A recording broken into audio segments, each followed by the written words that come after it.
हरिओम भाई भौणी माने आज आम भाषा विकास कालांश आस छवि देखी कहवा बहीर आसबाब पत्रटी पढ़ा। आजिर आम पाठटी हेउछि आसबाब पत्र। आसबाब कहले कौन? आसबाब पत्र हेउछि घरोई गणना जिनिस। ताहेले आमे आम घरे कौन कौन रखिछु, क्यों क्यों जिनिस रखिछु, सेई जिनिसर परिचय पाइबा। आमर एही आसबाब पत्र पाठरे चित्र अछि पलंक, तापरे गोटिए खट, गोटिए टेबुल आउ गोटिए चौकी। एबे मु गोटिए गोटिए वाक्य रे कहिबी, समस्ते गुरुमां को पछरे कहिबो। चित्र रे गोटिए सुंदर पलंकटी अछि। चित्र रे गोटिए सुंदर पलंकटी अछि। पलंक उपरे लाल रंगर सुंदर गद्दीटीए पड़िछि। पलंक उपरे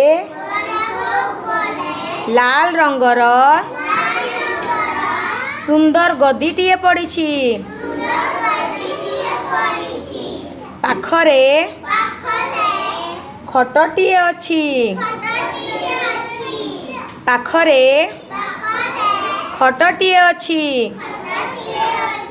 खट उपरे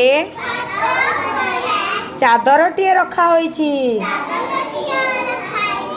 खट उपरे चादरटीए रखा होइछि।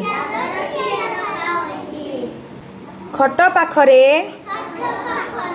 गोटिए टेबुल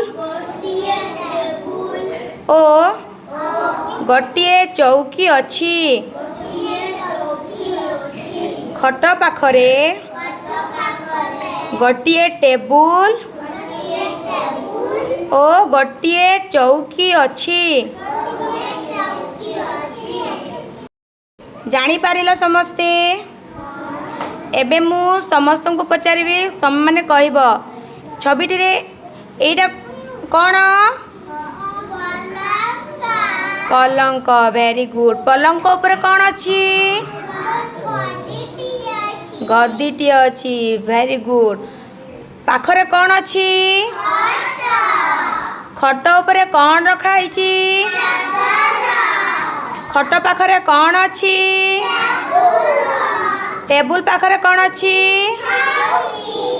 वेरी गुड। सुनना भाई भौणी माने, एहीपरी घरे माँ माने वाक्य गुड़ी को कहिबे आउ शिशु तांको पछरे कहिबे आउ मने रखिबे। धन्यवाद।